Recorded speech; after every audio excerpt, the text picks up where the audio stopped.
Good morning. Welcome to Grandma's Table. It's the post-holiday weary, I shouldn't use the word weary, tired Grandma's Table. Coffee's great, and my heart is full. Last night I worked really hard to make sure that I woke up to a nice, clean apartment today. All that's left is running the vacuum through, scrubbing the bathrooms, and the young people can get the garbage and recycling out. But yeah, it was a pretty big holiday. It's long and drawn out. There's still one more meal tomorrow um, with someone who was unable to be with us for extended family meal. And so I guess there's a pie to make and a turkey to bake and mashed potatoes and there's lots to do still. But through it all, I had quiet rest times because it was drawn out and it wasn't like crammed in. I had quiet moments, and nursing an injured knee that is doing much, much, much better. But nursing that knee made me slow down this season more than I intentionally tried to slow down in the future. And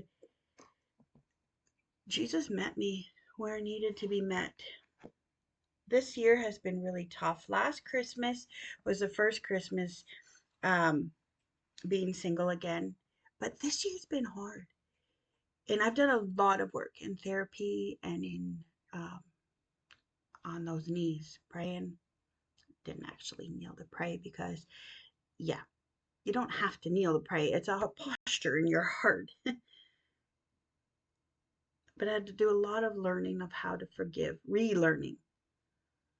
Because with every hurt and with every pain and with every sorrow, you have to learn things a different way, different strokes for different folks. But there's a lot of learning this year. And I've said before, my word for 2026 is going to be light.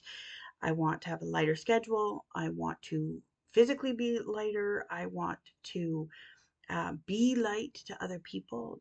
I want to focus on the lighter burden, only take on things that are God given, not Marilyn driven.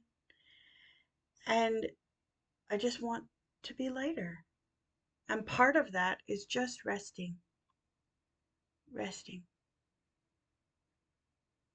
This year, the sorrow of last year hit. I've been working so hard on things that I was surviving and doing things and getting things done. And, um, but yeah, the sorrow really hit this season. Last season, I was just surviving. I was just trying to find oxygen. I was in shock that someone would be so hurtful to me, that someone would just discard me the way I was discarded.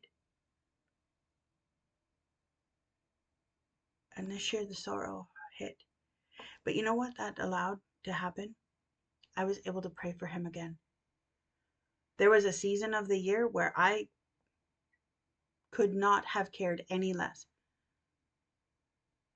And I needed to focus on me. But the sorrow that came this Christmas allowed me to pray again for him specifically.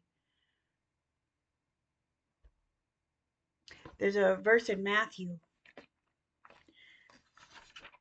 that is just huge. It's from a very familiar passage called the Beatitudes. It's Matthew 5, verse 4. Blessed are those who mourn, for they will be comforted.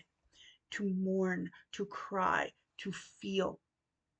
And I think that word mourn, that is to feel the emotions that are there. That's not even just sadness.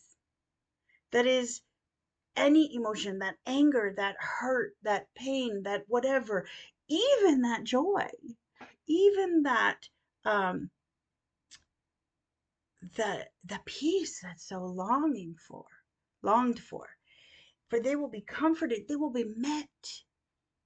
And I realize it's blessed are those who mourn. There's a literal understanding of what mourning is, and they will be comforted. There's a literal understanding of what comfort, and Jesus calls, is one of his names is the Comforter.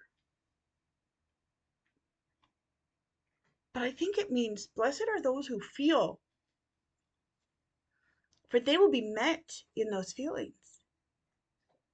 So if you're having big feelings, sometimes there's holiday letdown. And sometimes there's big feelings because the world outside of ourselves is just so heavy.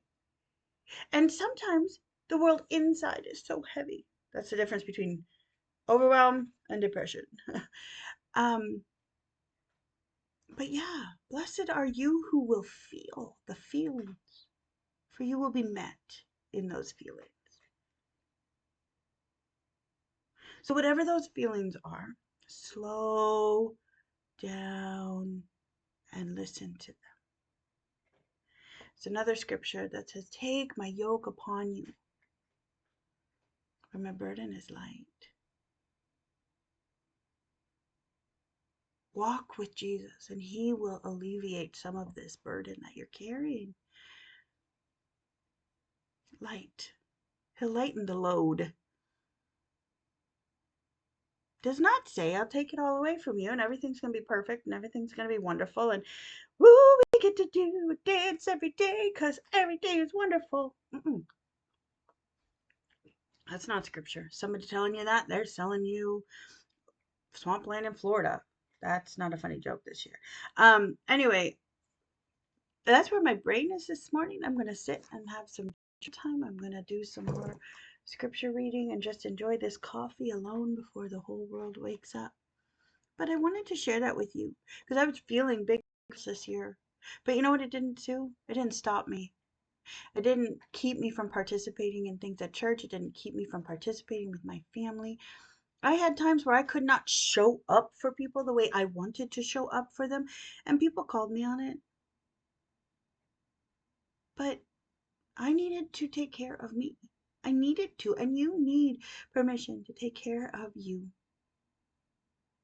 It does not mean you love the other any less.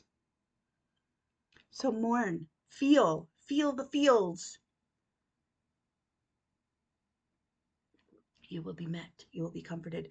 Be where your feet are. Keep them flat on the floor, but let your head not spin. Just imagine and dream. Keep it in the clouds a little bit. And know that the grandma that gave me this table will be so proud of you. And this Mama G is proud of you too. Love you so much. I'll see you in the new year.